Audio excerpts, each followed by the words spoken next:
Hello friends, कैसे हैं आप सभी। आशा करता हूँ आप सब अच्छे होंगे और आपकी प्रिपरेशन काफ़ी अच्छी अब तक हो चुकी होगी। इससे पहले हमने बहुत सारे वीडियोस बनाए हैं और काफ़ी हमने उसमें जाना कि किस तरीके से आपको इंट्रोड्यूस करना है, किस तरीके से आपको इंटरव्यू की पूरी प्रिपरेशन करनी है, आपको खुद को किस तरीके से रेडी करना है इंटरव्यू के लिए, किस तरीके से आपसे क्वेश्चंस पूछे जा सकते हैं, आपके प्रोफेशन से रिलेटेड क्वेश्चंस पूछे जा सकते हैं। इसी के साथ में हमने ये भी जाना था कि कौन से LIC के वो बेहतरीन प्लान्स हैं जिनके बारे में अगर इंटरव्यूअर आपसे पूछते हैं तो आप कोई भी एक प्लान डिस्कस कर सकते हैं। तो इन तीनों वीडियोस के लिंक आपको डिस्क्रिप्शन में मिल जाएंगे, वहाँ जाके आप इन वीडियोस को देख के आपकी प्रिपरेशन और बूस्टअप कर सकते हैं। तो आज इस वीडियो में हम डिस्कस करेंगे मेन LIC की प्रोफाइल के बारे में।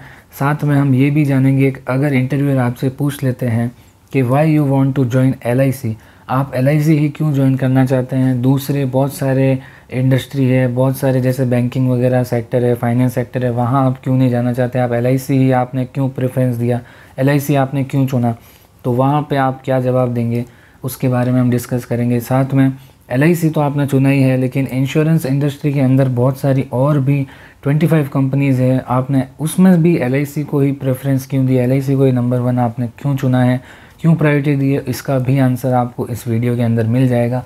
साथ ही एक आंसर आपको ये भी मिलेगा, मान लीजिए अगर इंटरव्यूअर ऐसा पूछते हैं कि आपके एजेंट या आपके कस्टमर LIC को ही प्रेफरेंस क्यों देंगे, LIC से ही पॉलिसी क्यों करेंगे, LIC के ही एजेंट क्यों बनेंगे, उसका भी रीज़न आपको इसी वीडियो के अंदर मिलेगा। तो डेफिनेटली अगर वहाँ पे LIC के रिगार्डिंग कोई भी आपसे प्रोफाइल के रिगार्डिंग या LIC की इमेज के रिगार्डिंग, LIC के वर्किंग के रिगार्डिंग, ऑफिस के रिगार्डिंग जो भी क्वेश्चंस आपको पुटअप होंगे वो सारे आपके इस वीडियो से क्लियर हो जाएंगे। तो आइए जानते हैं LIC के बारे में। तो सबसे पहले हम देखते हैं LIC कितनी कंपनियों से मिलके बनी थी। तो LIC 1956 में 245 कंपनी से मिलके जो भी उस टाइम कंपनीज प्रेजेंट थी, गवर्नमेंट हो प्राइवेट हो, जो भी कंपनीज प्रेजेंट थी उन सबको नेशनलाइजेशन किया गया, मतलब मर्ज किया गया और एक सिंगल ऑर्गेनाइजेशन बनाया गया जिसका नाम रखा गया LIC। LIC का फुल फॉर्म है life insurance corporation of India, Hindi में इसे कहते हैं भारतीय जीवन बीमा निगम। इसकी स्थापना हुई थी 1 सितंबर 1956 को। 1 सितंबर 1956 में LIC की स्थापना हुई थी और साथ ही हर साल जब 1 सितंबर होता है तब LIC के अंदर LIC डे मनाया जाता है। तो मान लीजिए आपसे क्वेश्चन पूछे कि LIC डे कब मनाया जाता है, तो आप कह सकते हैं, ठीक है, ओवरव्यू है LIC का जो आई होप लगभग अभी तक आपने पढ़ा होगा, लेकिन इससे आगे जो चीज़ें हैं वो मैं डेफिनेटली आपको चैलेंज करता हूँ। आपको ना यूट्यूब पे, ना टेलीग्राम पे, ना कहीं और आपको इतना डिटेल में LIC के बारे में किसी ने बताया होगा। अब देखो, काफ़ी बार क्या होता है कि इंटरव्यूअर आपका कॉन्फिडेंस जानने के लिए, थोड़ा LIC की क्यूरियोसिटी जानने के लिए आपसे बेसिक क्वेश्चंस भी पुटअप कर देते हैं। काफ़ी बार वो पूछते हैं, जैसे LIC का जो लोगो है, लोगो मतलब ये जो हाथ के बीच में दीपक है, इसमें जो नीचे लाइन लिखी है वो लाइन क्या होती है, उस लाइन को संस्कृत में लिखा जाता है योगक्षेम वहाम्यम। योगक्षेम वहाम्यम मतलब हिंदी में इसे हम कहते हैं आपकी सुरक्षा हमारा कर्तव्य, या आप कह सकते हैं आपकी सुरक्षा हमारी जिम्मेदारी, ये इसका मतलब होता है। इंग्लिश में इसे कहते हैं your safety is my responsibility. ये कहाँ से लिया गया है, ये जो हमारी श्रीमद् भगवद गीता है उसके कुछ श्लोक हैं, उनमें से ये लिया गया है। वो आप गूगल कर सकते हैं कौन सा श्लोक है, कौन सा अध्याय है, इतना डिटेल में आई थिंक पूछेंगे नहीं। तो ये लाइन कब बोली थी, ये लाइन बोली थी श्री कृष्ण ने जब कुरुक्षेत्र में युद्ध चल रहा था, तब श्री अर्जुन जी को ये लाइन श्री कृष्ण ने बोली थी। तो ये LIC का लोगो है, इससे आप LIC का स्लोगन भी कह सकते हैं योगक्षेम वहाम्यम, ठीक है। और जब टैगलाइन की बात आए कि टैगलाइन क्या है, तो टैगलाइन हमारी है ज़िंदगी के साथ भी ज़िंदगी के बाद भी। जब टैगलाइन की बात आती है तो वहाँ आपको बोलना है ज़िंदगी के साथ भी ज़िंदगी के बाद भी। ये LIC की टैगलाइन आपने काफ़ी बार सुनी भी होगी। और ये टैगलाइन कहाँ से आई है, जो LIC का एक जीवन आनंद प्लान है जिसके बारे में हमने पहले वाली वीडियो में डिस्कस किया था, उसी प्लान के रिगार्डिंग ये लाइन आई है। क्योंकि उसमें क्या होता है, आप ज़िंदगी में हैं तब तक तो आपके साथ LIC है ही, तब तक आपको पॉलिसी पूरी होने पे मैच्योरिटी मिलेगी, और ज़िंदगी के बाद जब पॉलिसी पूरी होगी तब भी आपको लाइफ टाइम इंश्योरेंस कवर दिया जाता है जीवन आनंद प्लान के अंदर। इसीलिए ये जीवन आनंद प्लान से ही ली गई है, ज़िंदगी के साथ भी ज़िंदगी के बाद भी। अब जब बात आती है LIC थीम की, तो मुझे नहीं लगता LIC थीम आपने अभी तक देखी होगी या पढ़ी होगी। तो LIC थीम 2023 की क्या है, वो है बिग चैलेंजेस बिगर अपॉर्चुनिटी, विशाल चुनौतियाँ विशालतम अवसर, ये है एलआईसी की थीम। हर साल एलआईसी एक थीम डिसाइड करती है, तो इस साल की जो थीम है वो ये है। मान लीजिए आपसे थीम पूछी जाए तो आप बता सकते हैं ये। देखो इंटरव्यू में बेसिकली ज़्यादा इतना डीप में नहीं पूछा जाता है, वहाँ पे आपका बेसिक क्वेश्चंस ही पुटअप होते हैं। लेकिन जिस पर्सन को वहाँ पे बेसिक क्वेश्चंस अगर नहीं आएंगे, जैसे लोगो क्या है, टैगलाइन क्या है, थीम क्या है, तो वहाँ पे कहीं ना कहीं नेगेटिव इम्पैक्ट आपका पड़ता है। क्योंकि एलआईसी को पता है कि आपने बहुत अच्छी स्टडी करके तो आपने मेंस क्लियर किया ही है, लेकिन यहाँ पे बेसिक वो नॉलेज आपका चेक करते हैं। फिर अब हम बात करते हैं एलआईसी के जो ओवरऑल एसेट, पॉलिसी होल्डर और जो भी क्लेम सेटलमेंट, सॉल्वेंसी मार्जिन, उसके बारे में। ये भी बहुत अच्छे क्वेश्चन यहाँ से आपके पुटअप हो सकते हैं। जैसे ये फ़ोटो में क्या कहा गया है, unshakeable financial pillar of India. India जैसा कि आपको पता है कि सबसे बड़ा फाइनेंशियल इंस्टीट्यूशन, सबसे बड़ा फाइनेंशियल पिलर, फाइनेंशियल सपोर्ट है एलआईसी अपने इंडियन इकोनॉमी को, और वर्ल्ड इकोनॉमी पे भी एलआईसी का बहुत अच्छा एक रोल है। तो एलआईसी के अंदर जब पॉलिसी होल्डर की बात आती है तो एलआईसी के पास अभी एट प्रेजेंट कितने पॉलिसी होल्डर्स है, वो है यहाँ पे 30 करोड़ एलआईसी के पास आपके पॉलिसी होल्डर्स है जिनकी पॉलिसीज़ की हुई है। साथ में एलआईसी का सॉल्वेंसी मार्जिन क्या है, सॉल्वेंसी मार्जिन मतलब होता है, इसे हम सॉल्वेंसी रेशियो भी कहते हैं, ये एलआईसी के पास है 160%। और आईआरडीए के अकॉर्डिंग सभी इंश्योरेंस कंपनियों के पास मिनिमम 150% तो सॉल्वेंसी मार्जिन होना ही चाहिए। सॉल्वेंसी मार्जिन बेसिकली ये होता है कि मान लीजिए आज सारी की सारी आपके पॉलिसी होल्डर है, अगर वो एट प्रेजेंट क्लेम लेने के लिए आते हैं तो क्या कंपनी कैपेबल है इतने सारे कस्टमर्स को क्लेम लेने के लिए एट प्रेजेंट। जैसे 30 करोड़ पॉलिसी होल्डर अगर सबके सब एक दिन में आके और क्लेम लेने की अगर कोशिश करते हैं तो क्या कंपनी इतनी लायबल है, इतनी सक्षम है कि वो पे कर सके। तो कंपनी 160% सक्षम है इस चीज़ के लिए। 150% का मतलब होता है अगर मान लीजिए सारे के सारे लोग हैं तो भी 50% फ़ंड कंपनी के पास होना चाहिए। एलआईसी के पास 60% फ़ंड एक्स्ट्रा है। फिर आता है claim settlement ratio. Claim settlement मतलब कि कस्टमर ने कितनों ने क्लेम किया, कितनों ने एलआईसी का क्लेम पास किया। 99% क्लेम पास हुआ है एलआईसी का, तो बाकी जो 1% है उसका क्या हुआ। 1% में फ्रेंड्स काफ़ी बार क्या होता है कि जो कस्टमर पॉलिसी करवाते हैं उसमें वो कुछ ना कुछ चीज़ें डिस्क्लोज़ नहीं करते हैं, अपनी हेल्थ हैबिट्स के बारे में नहीं बताते हैं, इस वजह से क्लेम रिजेक्ट होते हैं। काफ़ी बार ये होता है कि जैसे कभी एक्सीडेंट होता है तो पूरी फैमिली उस एक्सीडेंट के अंदर नहीं रहते हैं, मतलब उनकी डेथ हो जाती है, तो वहाँ नॉमिनी कोई क्लेम करने आते नहीं हैं। तो ऐसे केसेस में और भी बहुत सारे केसेस होते हैं जिसमें क्लेम पड़े रह जाते हैं, या कोई क्लेम करने आता नहीं है, या क्लेम्स रिजेक्ट होते हैं। तो कुछ ना कुछ उनके पर्सनल कारण, एलआईसी के जो कारण है पॉलिसी रिजेक्ट होने के, उनके वजह से कि 1% या 2% जो फ़र्क आता है वो इसीलिए आता है। इसके अलावा एलआईसी का जो एसेट बेस है, एसेट बेस मतलब एलआईसी के पास कितनी संपत्ति है, कितनी जायदाद है, वो सारी कितनी है, बिल्डिंग्स है जो भी है वो सारे कितने हैं, 42,30,617 करोड़ रुपए के एसेट हैं।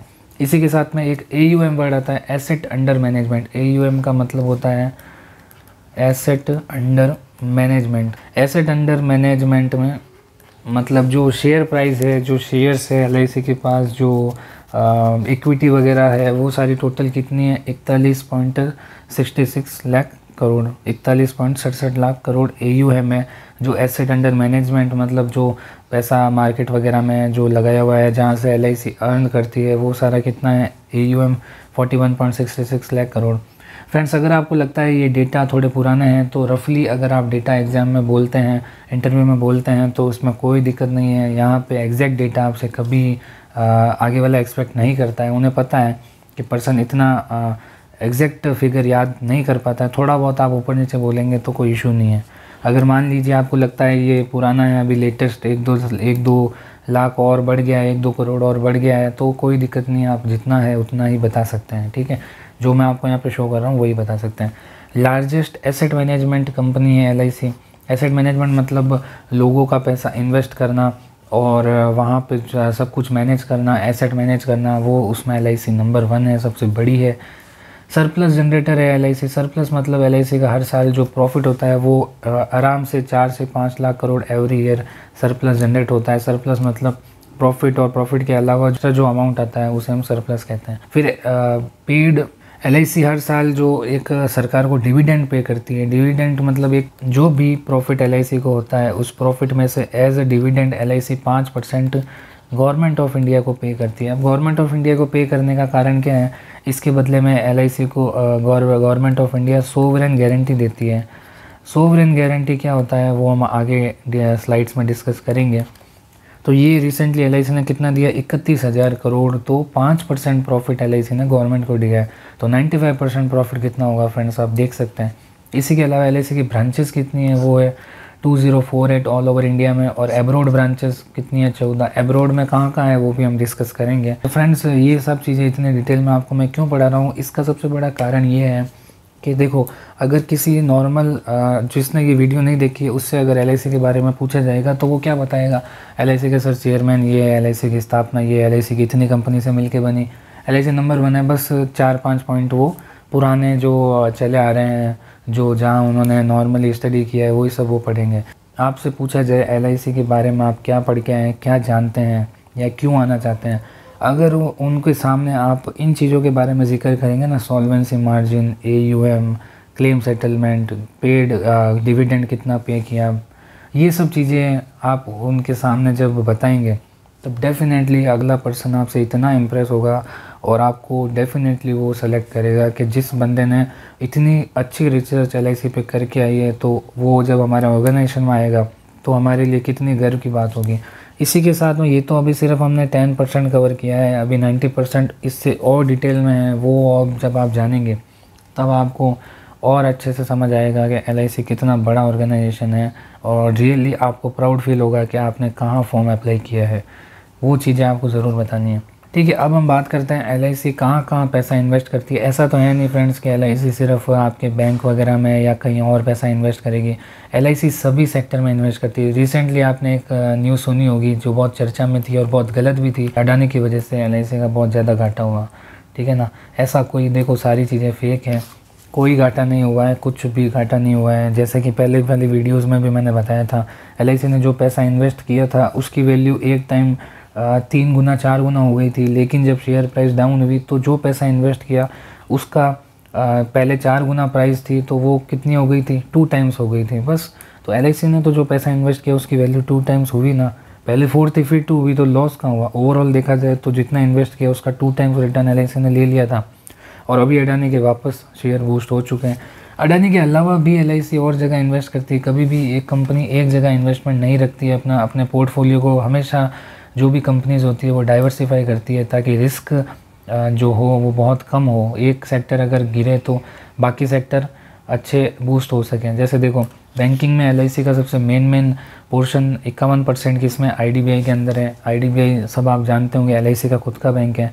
इसके अलावा एक्सिस बैंक में भी LIC का काफ़ी अच्छे शेयर्स, अच्छा परसेंटेज में शेयर है, जैसे 10.3%। ICICI बैंक में भी LIC के शेयर्स है। SBI के अंदर भी LIC के मेजर पोर्शन के शेयर हैं।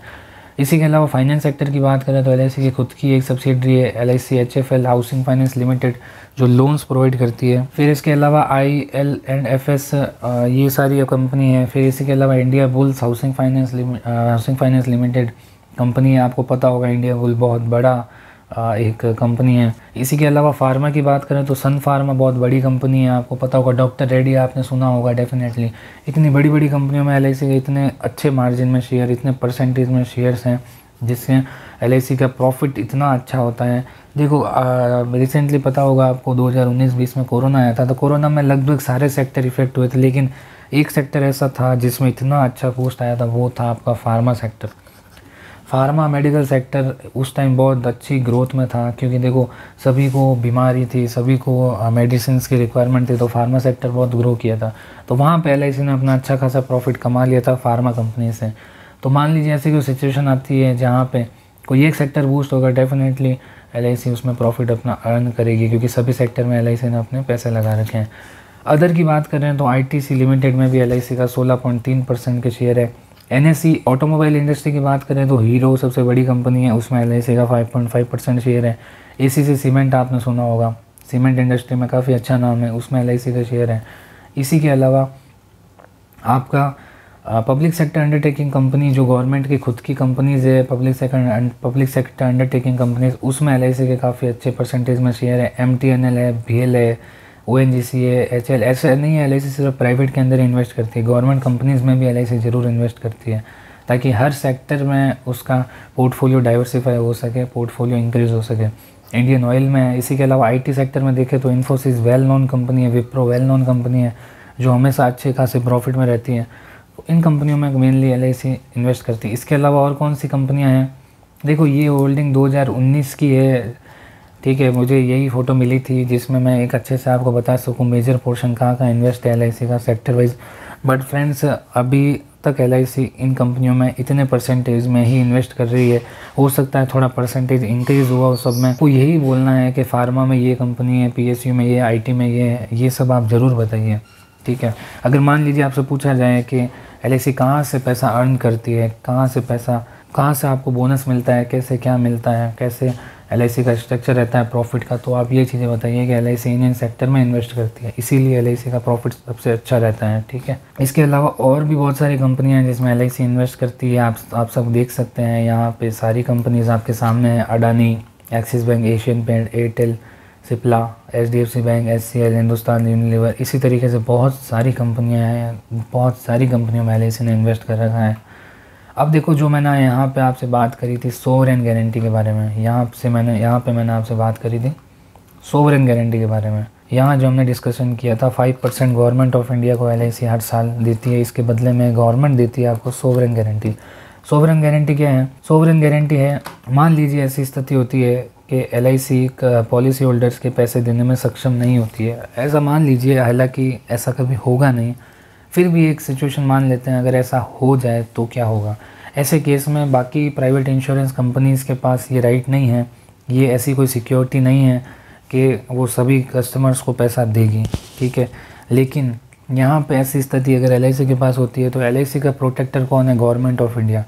गवर्नमेंट ऑफ इंडिया एलआईसी का सेक्शन 37 में एक एक्ट है, उसके तहत एलआईसी को गवर्नमेंट ऑफ इंडिया हर साल सोवरेन गारंटी देती है। सोवरेन गारंटी में जो भी कस्टमर का सम एश्योर्ड है और जो उस पर जो पैसा अर्न किया है, जो भी बोनस डिक्लेयर हुआ है, जो भी इंटरेस्ट आप कह सकते हैं एलआईसी आपको देती है, वो 100% सेंट्रल गवर्नमेंट ऑफ इंडिया से फाइनेंस है। मतलब सेंट्रल गवर्नमेंट ऑफ इंडिया जो हमारी है वो पूरा पैसा आपका सिक्योर करती है, सेव करती है। अगर मान लीजिए ऐसी स्थिति होती है एलआईसी नहीं पे कर पाती है सभी पॉलिसी होल्डर को, तो वो पैसा कौन पे करेगा? Government of India her policy holder को वो पैसा पे करेगी। लेकिन प्राइवेट में आप किसी के भी पास नहीं जा सकते। मान लीजिए कोई प्राइवेट इंश्योरेंस कंपनी डूब जाती है, ऐसी स्थिति नहीं है देने की, तो वहाँ पे कुछ नहीं कर सकते, आप कुछ भी नहीं कर सकते।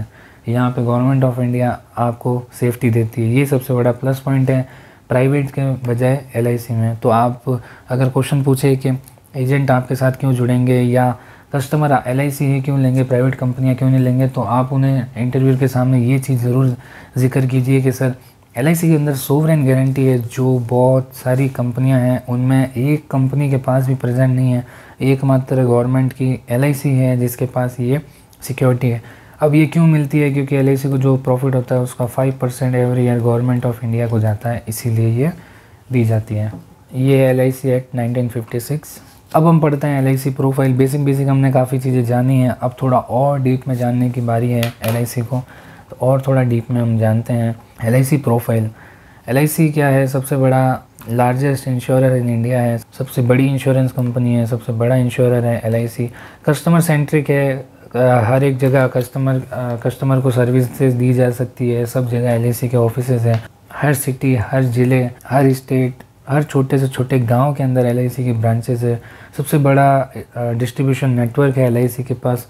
Operating efficiency driven by technology का एलआईसी रिसेंटली बहुत अच्छा यूज़ कर रही है। जैसे एलआईसी ने रिसेंटली ऑनलाइन प्लेटफॉर्म लॉन्च किया है पॉलिसी कंप्लीट करने के लिए, जिसे हम कहते हैं एलआईसी आनंदा।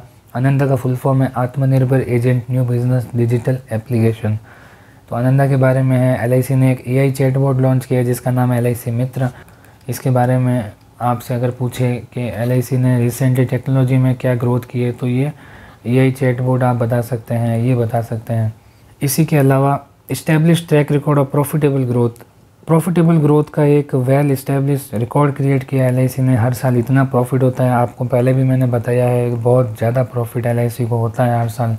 जब गवर्नमेंट ऑफ इंडिया को 30,000 करोड़ दे सकते हैं एलआईसी 5%, तो सोचिए कितना ज़्यादा प्रॉफिट होगा एलआईसी को। 95% कितना होगा। ब्रांड वाइज देखें तो LIC ग्लोबली सबसे स्ट्रॉन्गेस्ट इंश्योरेंस ब्रांड है all over world. Third number global सबसे स्ट्रॉन्गेस्ट ब्रांड है इंश्योरेंस के अंदर विथ 27.30 करोड़। अब देखो, जो मैंने आपको लेटेस्ट फोटो बताई थी वो थी 30 करोड़ की, तो यहाँ पे आपको 30 करोड़ ही करना है। फिर है टोटल LIC एजेंट कितने हैं। LIC एजेंट है अभी एट प्रेजेंट 13.35 लाख। रफली आप इंटरव्यू में बोल सकते हैं कि total average sir 13 lakh agent है। 13 लाख भी बोलते हैं तो कोई दिक्कत नहीं है, आप 13 लाख एजेंट बोल सकते हैं। डीपली इनरिच इनटू भारत, सबसे अच्छी चीज़ मैं LIC के बारे में आपको बताता हूँ।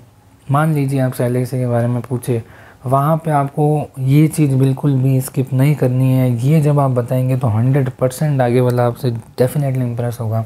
यहाँ आपको क्या बताना है, यहाँ आपको बताना है LIC जो स्टेट वाइज बिजनेस करती है उसके अंदर महाराष्ट्र में सबसे ज़्यादा LIC का बिजनेस आता है। सेकंड आता है वेस्ट बंगाल के अंदर। वेस्ट बंगाल और महाराष्ट्र में ओवरऑल 12% जो LIC का ओवरऑल बिज़नेस आता है उसका 12% बिज़नेस यहाँ से आता है। इसके अलावा जिसने भी जिस स्टेट जिस डिवीज़न से फॉर्म भरा है उसके अकॉर्डिंग आप देख सकते हैं। आप ये भी बता सकते हैं कि जैसे मान लीजिए आपने राजस्थान से फॉर्म अप्लाई किया तो आप कह सकते हैं सर राजस्थान में LIC का 4% बिज़नेस कवर होता है। ऑल ओवर इंडिया का जो भी बिज़नेस आता है उसमें राजस्थान का 4% कॉन्ट्रीब्यूशन होता है। और इंडिया के अंदर सबसे ज़्यादा कॉन्ट्रीब्यूशन रहता है महाराष्ट्र और वेस्ट बंगाल सेक्टर का, तो ये आप बता सकते हैं। इसके अलावा LIC नंबर 1 है इंडिया के अंदर तो नंबर 1 है ही है जैसा कि हमें पता है। और साथ में 5th largest in the world by life insurance GWP, premium के मामले में वर्ल्ड में 5th लार्जेस्ट है LIC। इसी के अलावा 10th लार्जेस्ट इंश्योरर है ग्लोबली। टोटल एसेट के हिसाब से जो भी एसेट है LIC के पास ज़मीन जायदाद है उसके हिसाब से 10th है वर्ल्ड के अंदर। तो ये सारी चीज़ें वही है। 13 लाख LIC एजेंट है और ये सब हमने पहले डिस्कस कर लिया है, आप इसे और डिटेल में पढ़िए। अब बात आती है जो हमने पहले बात की थी कि LIC की 14 ब्रांचेस एब्रॉड में भी है। तो मेनली एब्रॉड में कौन सी ब्रांचेस कहाँ हैं। सबसे पहला है फिजी में है, ठीक है, फिर मॉरिशियस में है और UK के अंदर है। इसके अलावा LIC की और सब्सिडरीज़ कहाँ पे है नेटिव प्लेसेस के अंदर, वो है यहाँ पे बांग्लादेश के अंदर है। इसके अलावा ये फ्लैग आई थिंक ये फ्लैग नेपाल का है, ठीक है। तो LIC की और ब्रांच कहाँ पे है, वो है नेपाल के अंदर। फिर आपके बांग्लादेश हो गया, नेपाल हो गया, श्रीलंका के अंदर भी LIC की ब्रांच है, सिंगापुर के अंदर भी LIC की ब्रांच है। इसके अलावा ये एक आपके गल्फ़ कंट्री के अंदर भी LIC की ब्रांच है। और साथ में इंडिया के अंदर जो LIC की सब्सिडरी है वो है LIC कार्ड्स। जो LIC क्रेडिट कार्ड आपने सुना होगा वो LIC कार्ड की कंपनी है। फिर इसी के अलावा LIC पेंशन फंड की भी एक कंपनी है। इसी के साथ में कंट्री के अंदर जो LIC का सबसे बड़ी एसोसिएट्स है वो कौन है, LIC HFL है जो हाउसिंग फाइनेंस लिमिटेड है। इसके अलावा LIC एसेट मैनेजमेंट कंपनी है, LIC HFL asset management company है। फिर IDBI बैंक है LIC के पास, IDBI ट्रस्टी है एक। इसके अलावा LIC म्यूचुअल फंड कंपनी भी अलग से बनी हुई है। इसके अलावा LIC mutual fund trustee company भी LIC की बनी हुई है। तो देख सकते हैं LIC सिर्फ एक मीडियम से पैसा नहीं कमाती है, बहुत सारे वेंचर्स है। तो जब कंपनी अपना पोर्टफोलियो इतना डाइवर्सिफाई करती है तो उसका डेफिनेटली प्रॉफिट होता ही है। कभी भी आपने नहीं सुना होगा LIC लॉस में है, हमेशा LIC प्रॉफिट में रहती है। अब रिसेंटली LIC को जो अवार्ड्स मिले हैं 2022-23 के वो हम थोड़ा देख लेते हैं। 22-23 में कौन से LIC को अवार्ड्स मिले हैं। सबसे पहला मिला है best life insurance settlement in claim settlement के मामले में बेस्ट लाइफ इंश्योरेंस कंपनी का अवार्ड मिला है LIC को 25 कंपनीज़ में से। BFSI में national award for leadership and excellence मिला है। अब देखो BFSI का फुल फॉर्म क्या होता है, यहाँ पे banking financial services and insurance. ये BFSI का मतलब होता है banking financial services and insurance. इसके अंदर LIC को बहुत सारे अवार्ड मिलते हैं हर साल, और रिसेंटली लास्ट ईयर भी इतने सारे अवार्ड मिले थे BFSI के अंदर। आप देख सकते हैं यहाँ पे कितने अवार्ड LIC को मिले हैं। इसी के अलावा सबसे मेन जो LIC को अभी रिसेंटली 1 महीने पहले ही एक अवार्ड मिला था जिसे हम कहते हैं LIC India's most profitable company का अवार्ड LIC को मिला है। मोस्ट प्रॉफिटेबल कंपनी जो LIC है उसे मिला है, इंश्योरेंस कंपनी नहीं, मोस्ट प्रॉफिटेबल कंपनी। इंडिया की बात करें ना, तो इंडिया की बात करें तो ओवरऑल इंडिया में मोस्ट प्रॉफिटेबल कंपनी जिसने सबसे ज़्यादा प्रॉफिट अर्न किया है वो है LIC। सेकंड नंबर पे कौन है यहाँ पे SBI। थर्ड नंबर पे कौन है यहाँ पे रिलायंस। तो आपको पता होगा तीनों वेल नोन ब्रांड हैं जो हमेशा सेकंड थर्ड में रहते हैं। तो आप देख सकते हैं LIC कितनी अच्छी कंपनी है जिसे सबसे मोस्ट प्रॉफिटेबल कंपनी का अवार्ड मिला है। सारे ही सेक्टर को मिला के ये अवार्ड एक कंपनी को दिया जाता है, पर्टिकुलर एक सेक्टर के लिए नहीं है। ये कंपनी ओवरऑल सेक्टर में मोस्ट प्रॉफिटेबल कंपनी में है। अब हम देखते हैं फाइनेंशियल एंड बिजनेस हाइलाइट्स के बारे में, थोड़ा LIC के बारे में हम देखते हैं। LIC की ग्रोथ कितनी थी लास्ट ईयर? 12.66% की। अब देखो ये सबसे अच्छी स्लाइड है यहाँ पे वुमेंस के लिए, जो लड़कियाँ इंटरव्यू देने जा रही है उनके लिए ये स्लाइड बहुत अच्छी स्लाइड है, ठीक है।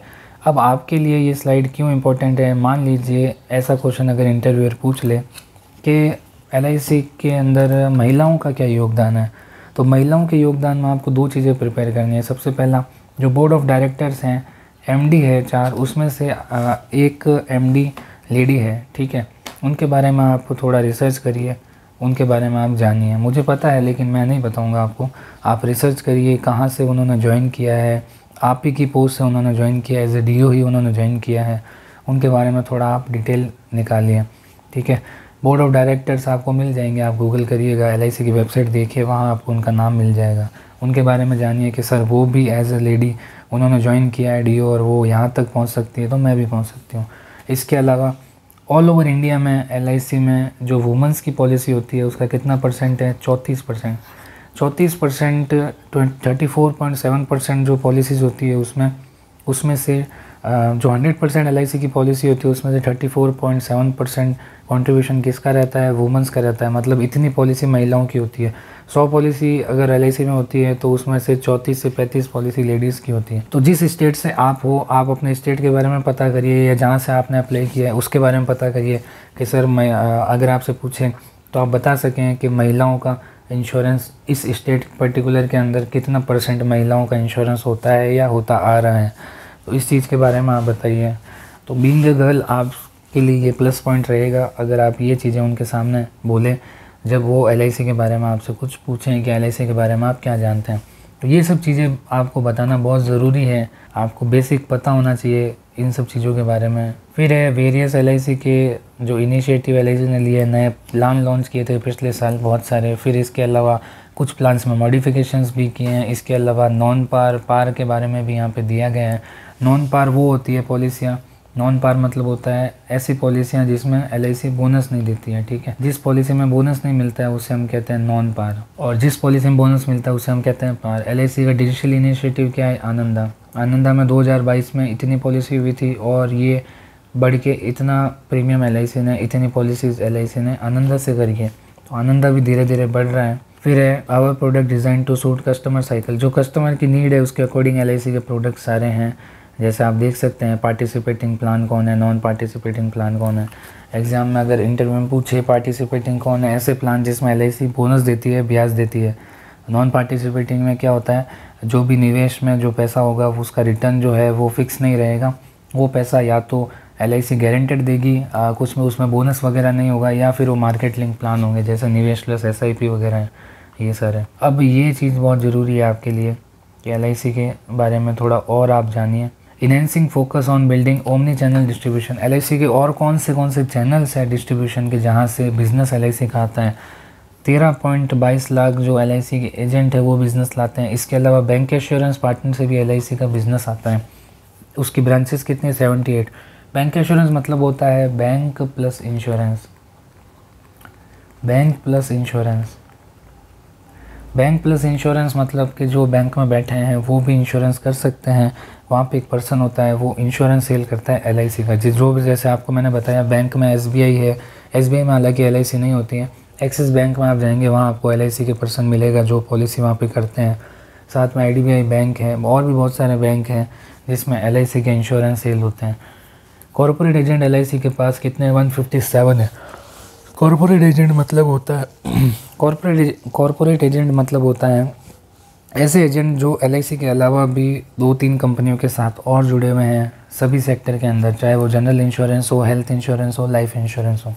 सिर्फ एक LIC के साथ नहीं जुड़ते, वो बहुत सारी फर्म के साथ भी और जुड़ते हैं, बहुत सारी कंपनीज़ के साथ और जुड़ते हैं। इसके अलावा ब्रोकर है LIC के पास 286। ब्रोकर मतलब आप कह सकते हैं जैसे पॉलिसी बाजार है, तो पॉलिसी बाज़ार LIC को कस्टमर ला के देता है और सारे काम जो करने हैं वो सारा ये कराता है। तो पॉलिसी बाज़ार है। इसके अलावा और भी आपने बहुत सारे नाम सुने होंगे, वो सारे नाम यहाँ पे। इंश्योरेंस मार्केटिंग फर्म्स होती है, मार्केटिंग फर्म्स होती है जो इंश्योरेंस सेल करवाती है, सेल करती भी है। कोड होता है उनके पास, वो कितनी 110 है। LIC के पास प्रीमियम पॉइंट कितने हैं? 40,356 है। प्रीमियम पॉइंट मतलब होता है जहाँ पे एजेंट का ही एक ऑफिस होता है। LIC एम्पावर करती है एजेंट्स को कुछ साल बाद मेंबरशिप के अलावा काम के अकॉर्डिंग उनको प्रीमियम पॉइंट्स की सुविधा दी जाती है। प्रीमियम पॉइंट में कस्टमर चाहे तो एजेंट के घर पे भी कैश के अंदर या चेक के अंदर कैसे भी वो पेमेंट कर सकता है। अगर LIC की ब्रांच वो विज़िट नहीं करना चाहे तो फिर एजेंट की जिम्मेदारी होती है कि वो पैसा आगे वो LIC ऑफिस में जाके जमा कराएं। इसके अलावा माइक्रो इंश्योरेंस प्रीमियम पॉइंट भी होता है। माइक्रो इंश्योरेंस वो होते हैं जिसमें सम एश्योर्ड 50,000 या 1 लाख से कम होता है। तो छोटी पॉलिसीज़ माइक्रो इंश्योरेंस की होती है, उसके लिए भी प्रीमियम पॉइंट अलग से LIC के पास है।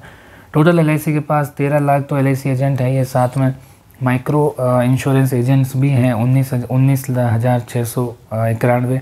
तो माइक्रो इंश्योरेंस एजेंट कौन होते हैं? ऐसे एजेंट होते हैं जो माइक्रो इंश्योरेंस प्लान सेल करते हैं। माइक्रो इंश्योरेंस प्लान अलग से LIC के पास 2-3 प्लान है जिसमें सम एश्योर्ड बहुत कम होता है, 50,000 1 लाख के अंदर अंदर जो सम एश्योर्ड होते हैं उनके अलग प्लान है। इसी के अलावा LIC की सैटेलाइट ऑफिसेज एंड ब्रांचेस कितनी हैं? 3623 LIC की total branches and satellite office है। इसमें से ब्रांच कितनी है? वो है 2048 तो है यहाँ पे ब्रांच ऑफिस, और जो रिमेनिंग बचते हैं वो है satellite office. Satellite office branch office में मेन फ़र्क होता है ये है, ब्रांच ऑफिस में आपको सब सुविधाएं मिलती है। जैसे कुछ आपको सर्विसेज लेनी हो, जैसे नॉमिनी चेंज करना हो, पॉलिसी प्रीमियम पेमेंट करना हो, नई पॉलिसी करना हो, पॉलिसी के कुछ डॉक्यूमेंटेशन आपको अपडेट करवाना है, वो कुछ नाम वगैरह, एड्रेस वगैरह, नॉमिनी जो भी अपडेट कराना है वो सारा अपडेशन होता है। सैटेलाइट ऑफिस में सिर्फ आपका प्रीमियम जमा होती है और नई पॉलिसी आप करवा सकते हैं वहाँ से। फ्रेंड्स, ये वीडियो थोड़ा सा बड़ा होगा क्योंकि देखो अगर ज़्यादा डिटेल में जानना है तो मैं शॉर्ट में आपको नहीं बता सकता हूँ। आपको अलग से इतने डिटेल में बताने के लिए थोड़ा टाइम तो लगता है। अब आपको ये सारी चीज़ें एक अलग से बुलेट पॉइंट बना के नोट करनी है। LIC की कितनी ब्रांचेज है, कितने एजेंट्स हैं, कितने क्या है, ताकि मान लीजिए ऐसा तो है नहीं कि सबके सब चीज़ें आप वहाँ पर बोलेंगे। आप मान लीजिए अगर 25 से 30 पॉइंट बनाएंगे और वहाँ पे अगर आप 10-12 पॉइंट भी बोलते हैं LIC के बारे में तो डेफिनेटली आपका बाकी बच्चों के कंपैरिजन में सिलेक्शन होने के चांसेस बहुत ज़्यादा हो जाएंगे। क्योंकि LIC भी अगर ये देखती है कि पर्सन अगर इतनी रिसर्च करके आया है तो डेफिनेटली ये बंदा इंटरेस्टेड होगा इस पोस्ट के लिए, हमारे ऑर्गेनाइजेशन में आने के लिए। अब देखते हैं हम हायरार्की स्ट्रक्चर क्या है LIC का। सबसे पहले जो सेंट्रल ऑफिस है उसमें LIC के कितने % एम्प्लॉय है? 1.44% एम्प्लॉय ही LIC के हैं। LIC के टोटल एम्प्लॉय कितने हैं? यहाँ पे 1 लाख के आसपास LIC के टोटल एम्प्लॉय हैं। टोटल एम्प्लॉय कितने हैं? 1 लाख के आसपास LIC के टोटल एम्प्लॉयज़ है। उसमें से 1.44% एम्प्लॉय कहाँ बैठते हैं? सेंट्रल ऑफिस के अंदर। इसके अलावा LIC के सेंट्रल ऑफिस के बाद कौन सा आता है? सेंट्रल ऑफिस कहाँ पे है? मुंबई में। मुंबई में सेंट्रल ऑफिस है। जोनल ऑफिस कहाँ पे? LIC के कितने हैं? 8 जोनल ऑफिस है। ZO जिसे कहते हैं ZO, जैसे आपके जोन है ना, northern zone, central zone, western zone, south central zone, इसी तरीके से साउथ जोन, इस तरीके से 8 जोन LIC के हैं। वहाँ पे कितने % एम्प्लॉय है? 0.26%। एम्प्लॉयज़ आपको बोलने की ज़रूरत नहीं है इंटरव्यू के अंदर, आपको सिर्फ ये बताना है कि टोटल LIC के पास 1 लाख टोटल LIC के पास एम्प्लॉयज़ है, जिसमें से टोटल जो LIC की इतनी ब्रांचेज़ है, एक सेंट्रल ऑफिस है, 8 जोनल ऑफिस है, 113 डिविजनल ऑफिस है। जैसा आपने डिवीज़न से अप्लाई किया है, Ajmer division, Jaipur division, Jodhpur division, Kanpur division, Srinagar division, इस तरीके से 113 डिवीज़न LIC के अलग अलग बने हुए हैं। इसके अलावा ब्रांचेस कितनी है LIC की? वो है 2048, जैसा कि हमने पिछली स्लाइड्स के अंदर डिस्कस किया था। और साथ में सैटेलाइट ऑफिस और मिनी ऑफिस कितने हैं? 1575 और 1169 अपने सैटेलाइट ऑफिस मिनी ऑफिस है। टोटल LIC एजेंट कितने हैं? 13 लाख के आसपास आप बता सकते हैं। इसके अलावा LIC के ट्रेनिंग सेंटर्स भी अलग से बने हुए हैं जहाँ पे एजेंट्स को ट्रेनिंग प्रोवाइड की जाती है, जहाँ पे आपको भी ट्रेनिंग प्रोवाइड की जाएगी। वो कौन से हैं? 8 जोनल ट्रेनिंग सेंटर है। हर जोनल ऑफिस के अंदर एक ट्रेनिंग सेंटर बना हुआ है, ZTC जिसे हम कहते हैं। नॉर्थन जोन का जोनल सेंटर है वो गुड़गांव के अंदर है। इस तरीके से अलग अलग जगह बने हुए हैं। 35 सेल्स ट्रेनिंग सेंटर है, 113 डिविजनल ट्रेनिंग सेंटर है, और इसके अलावा 576 एजेंट ट्रेनिंग सेंटर बहुत सारे हैं जहाँ पे एजेंट्स ट्रेनिंग कर सकते हैं। डिवीज़न ऑफिस के अंदर भी ट्रेनिंग सेंटर होते हैं, वहाँ पे आप अपने एजेंट को भेज सकते हैं अगर आप उसको एग्ज़ाम पास नहीं करवा पाते हैं या एग्ज़ाम की पढ़ाई करवानी है तो। ठीक है, तो ओवरऑल LIC की जो 95% एम्प्लॉयज़ है वो कहाँ पे कार्यरत है डिवीज़न ऑफिस और ब्रांच ऑफिस के अंदर। ऑपरेशनल एक्टिविटीज़ देखने के लिए एलआईसी के 95% एम्प्लॉयज़ कार्यरत है अलग अलग जगह पे, ब्रांचेज में, सैटेलाइट ऑफिसेज़ के अंदर, डिवीज़न ऑफिसेज़ के अंदर। इसके अलावा एलआईसी बाहर से भी ट्रेनर्स हायर करती है, बाहर से भी ट्रेनिंग इंस्टीट्यूट्स को बुलाती है, ऑफ़र करती है कि आप आइए और हमारे एजेंट्स को, हमारे एम्प्लॉयज़ को ट्रेनिंग दीजिए। तो इतने सारे यहाँ पे अलग से भी ट्रेनिंग सेंटर्स हैं। देखिए यहाँ पे इतने सारे private training centres, private training institutes भी एलआईसी ने हायर कर रखे हैं, जो टाइम पे ट्रेनिंग देते रहते हैं। लास्ट ईयर एलआईसी के कितने एमडीआरटी एजेंट थे? एमडीआरटी एजेंट कौन होते हैं? जो 8 लाख कमीशन अर्न करते हैं, 8.5 लाख जिनका एजेंट का कमीशन होता है। और प्रीमियम कितनी होगी? अप्रोक्स 32 लाख के आसपास जो बिज़नेस करते हैं वो लोग होते हैं एमडीआरटी एजेंट्स। और डिटेल में एमडीआरटी के बारे में थोड़ा जानिए आप गूगल करके। फिर मार्केट शेयर एलआईसी एजेंट्स का कितना है? ओवरऑल जो इंडस्ट्री के अंदर इंश्योरेंस एजेंट्स है उसमें 52.30% इंश्योरेंस एजेंट एलआईसी के हैं जो मार्केट में है। फिर है रोबस्ट एजेंसी फोर्स के अकॉर्डिंग प्राइवेट कंपनी में टोटल जो 25 इंश्योरेंस कंपनीज़ है, 25 प्राइवेट इंश्योरेंस कंपनीज़ हो चुकी है आज की डेट में। रिसेंटली डिजिट इंश्योरेंस को कोड मिला है, तो टोटल लाइफ इंश्योरेंस की अब 25 कंपनियां हो चुकी है, ठीक है ना। ये आपको टोटल लाइफ इंश्योरेंस की अब 26 कंपनियां हो चुकी है। एलआईसी के अलावा 25 प्राइवेट कंपनियां हैं, ठीक है। तो प्राइवेट कंपनी के अकॉर्डिंग एलआईसी के कितने एजेंट्स टोटल है वो है यहाँ पे 2020 में कितने थे और आज की तारीख में कितने हैं आप देख सकते हैं। फिर है यहाँ पे growth in number of agent के हिसाब से ग्रोथ, कितने एजेंट्स की ग्रोथ एलआईसी में हो रही है। हर साल 12.48% एजेंट नए जुड़ रहे हैं एलआईसी के अंदर। बाकी इंश्योरेंस इंडस्ट्री में देख सकते हैं आप कितनी ग्रोथ है। तो एलआईसी ओवरऑल ग्रोथ के मामले में हमेशा नंबर 1 रही है। सारी इंश्योरेंस कंपनियों को मिला दे तो भी एलआईसी की जितनी ग्रोथ नहीं दे पाती है, चाहे वो एजेंट में हो, चाहे वो प्रीमियम में हो, चाहे वो पॉलिसीज़ में हो, कस्टमर्स में हो, जहाँ पे भी हो। फिर आपका आता है एजेंट की उम्र कितनी है एलआईसी के अंदर।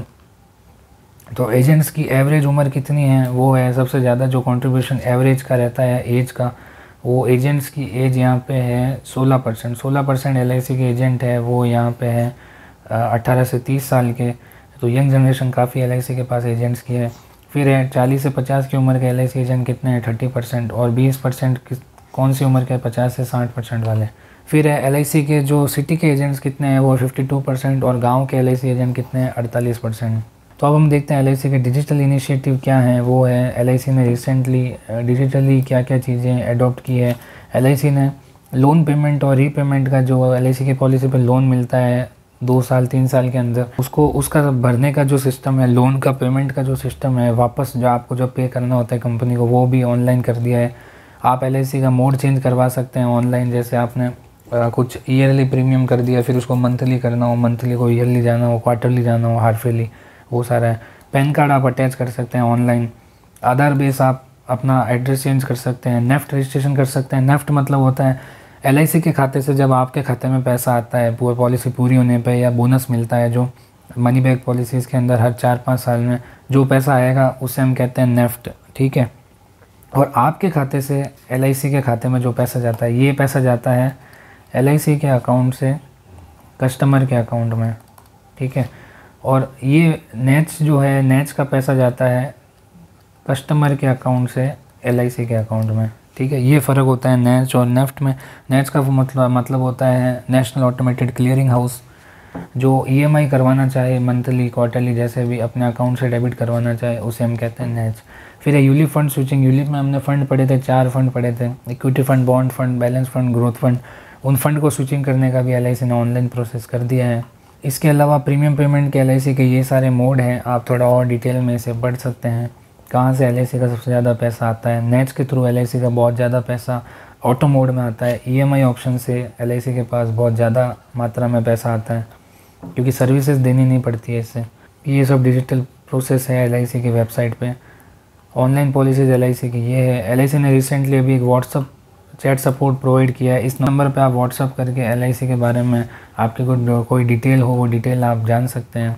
फिर एलआईसी ने एक आनंदा का इनिशिएटिव लिया था। आनंदा मतलब है आत्मनिर्भर agent new business digital application, जैसा कि इसका फुल फॉर्म यहाँ लिखा हुआ है। ये एक ऑनलाइन पॉलिसी पोर्टल है जहाँ पे एजेंट पॉलिसी कंप्लीट कर सकते हैं, डीओ भी पॉलिसी कंप्लीट कर सकते हैं कोई एजेंट की करवाना चाहे तो। इसके अलावा LIC ने ये सारे इनिशिएटिव और लिए हैं। ये PDF आपको मैं इस वीडियो के डिस्क्रिप्शन में एक टेलीग्राम ग्रुप मिलेगा, उस ग्रुप के अंदर मैं शेयर कर दूंगा, वहाँ जाके आप ये PPT देख सकते हैं। और भी मैंने बहुत सारी चीज़ें टेलीग्राम ग्रुप में शेयर की है, आप जाके वो सारी विज़िट कर सकते हैं। तो ये मेन बेसिकली LIC के बारे में। अब थोड़े कोई टर्म्स है, वो टर्म्स आप यहाँ से पढ़ लीजिएगा सारी, कि AUM क्या होता है, जैसे GWP क्या होता है, ग्रॉस रिटर्न प्रीमियम है, फिर NOP क्या होता है, AP क्या होता है, NOP मतलब नंबर ऑफ़ पॉलिसीज़, NBP क्या होता है, न्यू बिज़नेस प्रीमियम। मान लीजिए इंटरव्यूअर पूछ लेता है ULIP क्या होता है, पार क्या होता है, नॉन पार क्या होता है। तो ये सारी चीज़ें हैं जो टर्म्स हैं, तो ये सारे टर्म्स हैं हमारे पास। तो बेसिकली ये था हमारा LIC का ओवरव्यू। आई होप आपको सारी चीज़ें अच्छे से समझ आई होगी। अगर आपको कुछ भी डाउट हो तो आप मुझे नीचे कमेंट में ज़रूर बताइएगा, मैं आपकी पूरी सहायता करूँगा। इसके अलावा मेरी टेलीग्राम ID भी है, अगर आपको मैसेज करना हो मुझे पर्सनली तो मेरी टेलीग्राम ID है शुभ0291। मान लीजिए आपको ग्रुप का लिंक काम नहीं कर रहा है, ग्रुप आपका काम नहीं कर रहा है, तो आप मेरी इस ID पे मैसेज करके मुझसे ग्रुप में ऐड करने के लिए आप कह सकते हैं, या मैं आपको PPT शेयर कर सकता हूँ। ये PPT आप डेफिनेटली पढ़ के जाइए, इससे आपका कॉन्फिडेंस बिल्डअप होगा कि जिस ऑर्गेनाइजेशन में आप जुड़ने जा रहे हैं वो ऑर्गेनाइजेशन कितना बड़ा है, कितना वास्ट है, और क्या उसके मार्केट में रेपुटेशन है, क्या उनके नेटवर्क है, किस तरीके से वर्किंग स्ट्रक्चर है। इन सब चीज़ों के बारे में आप डिटेल में जानिए थोड़ा। तो आशा करता हूँ आपको ये वीडियो अच्छा लगा होगा। अगर आपको इस वीडियो में कुछ भी डाउट हो तो आप मुझे नीचे कमेंट में ज़रूर बताइएगा, मैं आपकी पूरी सहायता करूँगा। और अगर आपको कुछ भी और जानना हो तो आप मुझे मैसेज कर सकते हैं। टेलीग्राम ID मैंने आपको बताई दी है, टेलीग्राम ID मेरी है शुभ0291।